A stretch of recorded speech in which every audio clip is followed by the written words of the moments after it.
നമസ്കാരം. കാർത്തിക നക്ഷത്രത്തിൽ ജനിച്ചവർക്ക് ഈ ആഴ്ചയിൽ മാതാപിതാക്കളുടെ ആവശ്യങ്ങൾ വേണ്ട വിധത്തിൽ നിർവഹിക്കുന്നത് വഴി കൃതാർത്ഥതയും സമാധാനവും ഉണ്ടാകുവാനിടയുണ്ട്. ധർമ്മപ്രവൃത്തികൾക്കും പുണ്യപ്രവൃത്തികൾക്കും സർവാത്മന സഹകരിക്കും.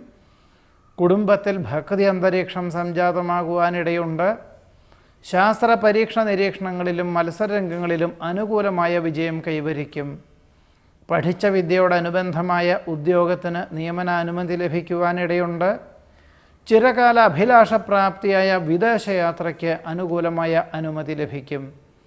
വ്യക്തി താൽപ്പര്യം പരമാവധി പ്രയോജനപ്പെടുത്തുവാൻ സാധിക്കുന്നത് വഴി മനസ്സമാധാനം ഉണ്ടാകുന്നതാണ്. ഉദ്യോഗത്തിൽ സ്ഥാനക്കയറ്റം ലഭിക്കുവാനും ഒരുപക്ഷെ കുടുംബാംഗങ്ങളോടൊപ്പം താമസിക്കാൻ തക്കവണ്ണം ഉള്ള സ്ഥലത്തേക്ക് സ്ഥാനമാറ്റം ഉണ്ടാകുവാനും ഇടയുണ്ട്. പുതിയ കരാറ് ജോലികളിൽ ഒപ്പുവയ്ക്കുവാൻ അവസരം ഉണ്ടാകുമെങ്കിലും സാമ്പത്തിക സ്ഥിതി കുറവുള്ള മേഖലകളിൽ നിന്നും പിന്മാറുകയായിരിക്കും ഭാവിയിലേക്ക് നന്നാവുക. സാമ്പത്തികമായിട്ടുള്ള മേഖലകളിൽ വരവും ചെലവും തുല്യമായിരിക്കുവാനിടയുണ്ട്. സഹജമായിട്ടുള്ള കഴിവുകൾക്ക് അംഗീകാരം ലഭിക്കുവാനും സാധ്യത കാണുന്നു. കാർത്തിക നക്ഷത്രത്തിൽ ജനിച്ചവരുടെ ഈ ആഴ്ചയിലെ ഫലങ്ങളാണ് പറഞ്ഞത്.